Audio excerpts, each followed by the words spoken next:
शर्मा साहब, आपका बहुत बहुत स्वागत है नवभारत न्यूज चैनल में। जिस तरह से ट्रेन जो है 6 तारीख को जो है उसको हरी झंडी देकर प्रधानमंत्री मोदी जी ने कश्मीर के लिए रवाना किया, क्या कहेंगे जिस तरह से ये ट्रेन चली है और पहलगाम हमले के बाद जो है कारोबार पर किस तरह का असर रहा और ट्रेन कश्मीर जाने के बाद किस तरह का कारोबार पर असर रहेगा, क्या कहेंगे? देखिए जी, ट्रेन पहले जम्मू से कटरा और अब कटरा से वैली की ओर गई है।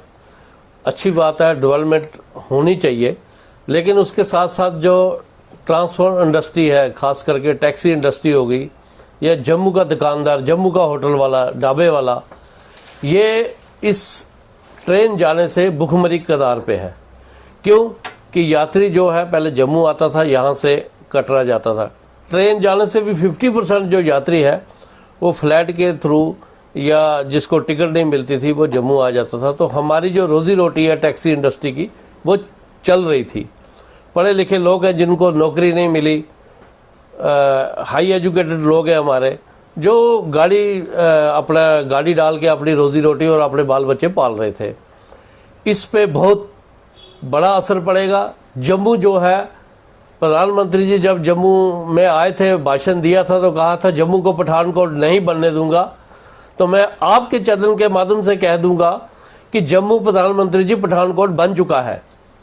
एक तो ये पहलगाम का जो हुआ, इससे हमारी कमर टूट गई, हमारा लाखों रुपए का एक मेंबर का नुकसान हो गया। यही 6 महीने हैं जो हम कमाते हैं और सर्दियों में बैठ के ऑफ सीजन में हमारे लोग जो है अपने बच्चों की स्कूल की फीस, गाड़ी की इंस्टॉलमेंट और घर का खाना खुना जो है वो खाते हैं। अब प्रधानमंत्री जी ने जैसे बोला था कि मैं जम्मू को पठानकोट नहीं बनने दूंगा, जम्मू में जितने भी सैड सीजन जो पाइपलाइन में प्रोजेक्ट थे एक भी आज तक मुकम्मल नहीं हुआ।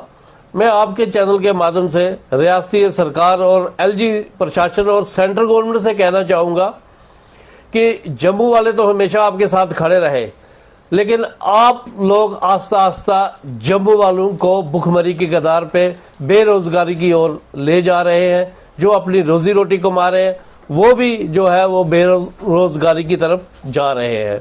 तो हमारा ये निवेदन है कि जम्मू में जितने भी प्रोजेक्ट हैं, जो पाइपलाइन में प्रोजेक्ट हैं, जो टूरिस्ट स्पॉट है, उनको जल्दी से जल्दी जो है वो किया जाए ताकि टूरिस्ट जो है वो जम्मू का रुख करे। शर्मा साहब, जिस तरह से हर साल की तरह इस साल भी अमरनाथ यात्रा शुरू होगी, अब तक क्या एडवांस बुकिंग होती है? जब भी कोई ये यात्रा चलती है तो ऑलरेडी यात्रा से पहले एडवांस बुकिंग हुई, क्या पोजीशन है इस समय तक? क्या कोई एडवांस बुकिंग हुई है क्या? देखिए जी, इक्का दुक्का जो बुकिंग है वो हुई है। बाकी जो बाबा बर्फानी के यात्री हैं वो तो जोरों खरोश से जो है बाबा बर्फानी के जो हिमलिंग के दर्शन करने आते हैं, वो ना कभी मिलिटेंसी से डरे हैं। हमारी आर्मी और हमारी जो सिक्योरिटी फोर्सेस है वो सक्षम है। जो भी ऐसे देशद्रोही लोग हैं उनको जमीन के नीचे गाड़ने के लिए वो हमेशा तैयार रहते हैं और हमेशा जिस तरह भी यात्रा के साथ छेड़छाड़ की उसको 5 फुट खड्डे में दफनाने का काम जो है हमारी सिक्योरिटी फोर्सेस ने किया है। यात्रा जो है, हमें काफी उम्मीद है यात्रा पे कि यात्रा जो है बाबा बर्फानी की वो पीसफुल होगी। पीक मिलिटेंसी में भी यात्रा हुई है और पीसफुल हुई है। अभी हम ये यात्रा पे बहुत उम्मीद है कि यात्रा जो है बाबा बर्फानी की आएगी, लेकिन अभी तक जो है संकेत है थोड़ा इस बार यात्रा भी थोड़ी ठंडी रहेगी। शर्मा साहब, जिस तरह से एक आपका काफी मांग रहती है कि जम्मू कश्मीर की जो टैक्सी ऑपरेटर है उनको अहमियत दी जाए, लेकिन 370 और 35 हटने के बाद बहुत सारी स्टेट के जो है टैक्सी ऑपरेटर जो हैं, बहुत सारे ट्रैवल एजेंट हैं, वो जहाँ सक्रिय हो गए, उससे आपके कारोबार पर कितना असर हुआ है? देखिए, 370 टूटा है। हम हमेशा दिल्ली वालों के साथ रहे। हमने कहा हिंदुस्तान एक रहना चाहिए, हिंदुस्तान पे एक ही निशान और एक ही चुनाव होना चाहिए। सरकारें कहती कुछ है, करती कुछ है। जम्मू के लोगों ने हमेशा तिरंगे के लिए जान दी है, तिरंगे के लिए जिए, तिरंगे के लिए ही मरे हैं। लेकिन जम्मू वालों के साथ धोखा किया गया है हमेशा क्योंकि जम्मू से हमेशा जय हिंद की आवाज उठती है। जम्मू वालों को इग्नोर करके, क्योंकि उनको पता है कि ये हमारे साथ ही हैं, देशभक्त लोग हैं, तो कहीं ना कहीं जितने भी हमारे, देखिए यहाँ ऐतिहासिक स्थान है, महाभारत के टाइम के स्थान है, हमारे देवभूमि है ये। आप पत्नीटॉप चले जाइए, रोड की कनेक्टिविटी देख लीजिए, वहां सुध मेरा महादेव। सवाल है कि बाहर स्टेट की टैक्सियां भी जहां सिगरे हो जाती हैं अमरनाथ यात्रा के दौरान। देखिए जी, सरकार जो है, हम जब यहाँ से स्टेट से बाहर जाते हैं, हमसे दुगना चुगना पंजाब हिमाचल वाले टैक्स जो है वो वसूलते हैं। उनकी जो गाड़ी यहाँ आती है बिल्कुल कम टैक्स पे, वो जो प्राइवेट गाड़ियाँ जो है वो चोरी चलती है। हम सरकार से निवेदन पहले हमने 1-2 बार किया, उन पे सख्ती हुई, वो गाड़ियाँ सीज हुई। इस बार भी हम आपके चैनल के माध्यम से कहना चाहते हैं कि जो प्राइवेट व्हीकल है वो टैक्सी का काम करती है। कम से कम पंजाब में जब वो गाड़ी सीज होती है या दूसरी स्टेट में सीज होती है, उससे शुरू से जब से गाड़ी आई है उससे टैक्स वसूला जाता है।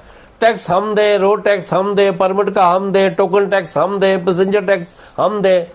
तो वो जो चोरी करते हैं लोग, उनमें पैसेंजर भी सेफ नहीं है।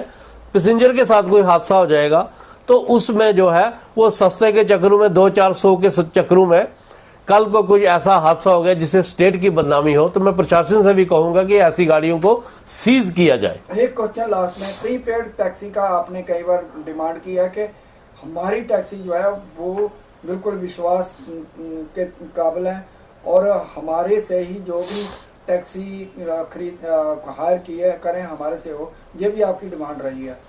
सिद्धू साहब, हमारा जो टैक्सी स्टैंड है जितने भी है, एयरपोर्ट पे चले जाइए, रेलवे स्टेशन पे चले जाइए, कटा टैक्सी स्टैंड है हमारा, यहाँ टीआरसी में आप बैठे हैं, हमारा ब्रीफिंग होती है लोगों को कि पैसेंजर जो है अतिथि देवो भव, अतिथि के साथ किसी किस्म की बदतमीजी जो है वो नहीं की जाएगी। अगर कोई करेगा तो उसको हम एसोसिएशन से बाहर निकाल देते हैं वार्निंग देके। इसलिए हमारा कोई भी जो मेंबर है वो कभी भी टूरिस्ट के साथ कोई भी बदतमीजी नहीं करता है। जो प्राइवेट जैसे लोग हैं जो वो कमीशन खा के गाड़ी जो दे देते हैं, आगे गाड़ी खराब हो जाए, हादसा हो जाए, वो पैसेंजर भी सर रख के जो है वो हाथ रख के सर पे बैठा रहता है।